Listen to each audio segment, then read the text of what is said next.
Last Thursday, November 19th, was the 157th anniversary of Abraham Lincoln's Gettysburg Address. Despite being fewer than 275 words, it's widely considered one of the greatest political speeches ever given. In it, Lincoln emphasized healing our divided nation and preserving the Union while bringing equality to all its citizens. And just as memorable as the words 77 years ago with which it begins is Lincoln's conclusion that a government of the people, by the people, for the people shall not perish from the earth, emphasizing faith in our form of self-government.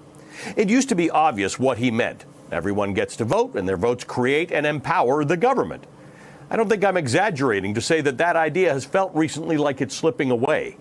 The Trump campaign's dozens of entirely baseless lawsuits and false claims about the election, for which Trump himself set the stage before the election, makes clear that democracy in America itself is under pressure.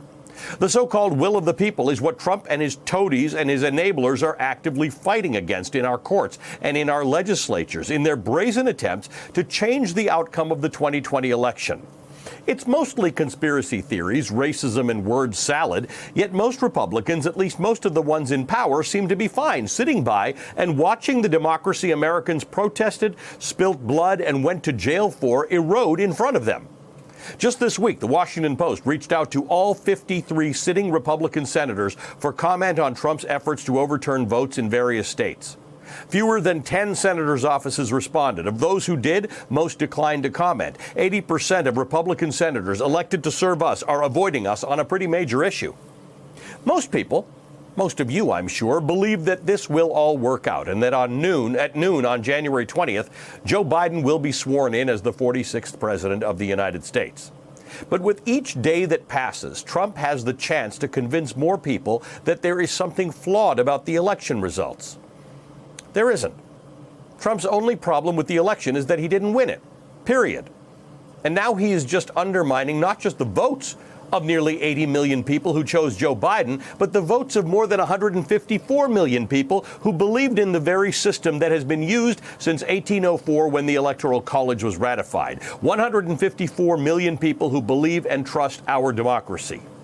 Trump's insistence in trying to overturn the election was predictable.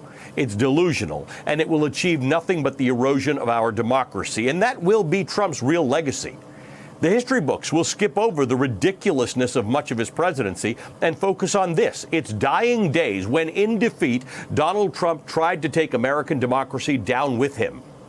He will do damage, but he won't succeed. He'll just make it a slightly heavier lift for those of us willing to fight for that amazing, hard-won gift. Government not just of the people, but by the people. Hey there, I'm Chris Hayes from MSNBC. Thanks for watching MSNBC on YouTube. If you want to keep up to date with the videos we're putting out, you can click subscribe just below me or click over on this list to see lots of other great videos.